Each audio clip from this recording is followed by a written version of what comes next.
नाज़रीन, तंगवाणी में सिंध तरक्की पसंद पार्टी पारां इरफान जतोई जे नाहक क़त्ल ख़िलाफ़ एहतजाज करे रैली कढी वई। वधीक तफ़सीलनि लाइ ॾिसूं था अता हुसैन मलिक जी हीअ रिपोर्ट।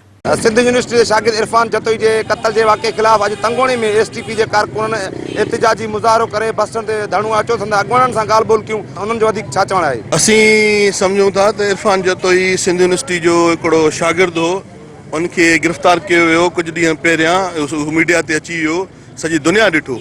जेकॾहिं इरफान जतोई ते का चार्जिस हो, का इल्ज़ाम हो, को एफआईआर हो त उनखे कोर्ट में पेश कनि हा। ही जेका आहे असांजी इस्लामी जमहूरी जेका मुल्क आहे, उन मुल्क जे अंदरि तव्हां नौजवान शागिर्दनि खे ईअं खंभे कंहिं वॾेरे जे चवण ते, कंहिं सियासतदान जे चवण ते या पंहिंजी पोस्टिंग खे कन्फर्म ऐं पको करण जे ख़ातिर तव्हां सिंध जे शऊर खे, सिंध जे शागिर्द खे क़त्ल करे छॾींदो त इहा ॻाल्हि असां बर्दाश्त न कंदासीं। जे प्लेटफॉर्म तां असां ही रैली कढी धरणो वियो आहे शहीद इरफान जतोई जे क़त्ल जे ख़िलाफ़। उनखे कुझु ॾींहं पहिरियां, तक़रीबन महीनो ॾींहं पहिरियां सिंध यूनिवर्सिटी जाम शोरो मां खंभे शागिर्दनि समेत गुम कयो वियो हो ऐं उन्हनि खे ॾेती लेती जे एवज़ आज़ादु करे हिन खां पैसा घुरिया विया। हिन जे वारसनि वटि पैसा न हुजण जे सूरत में हिन ते कूड़ा मुक़ाबला ॼाण आहे, कूड़ियूं एफआईआरूं कटे करे हिन खे शहीद कयो वियो आहे।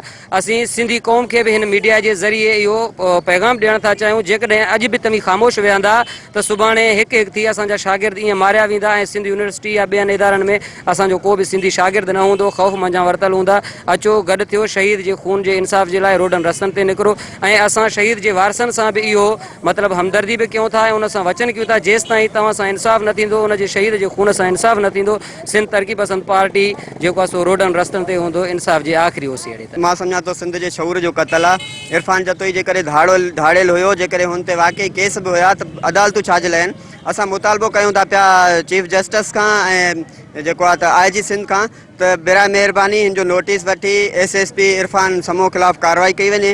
ॿी सूरत में असांजो एहतजाज जारी रहंदो।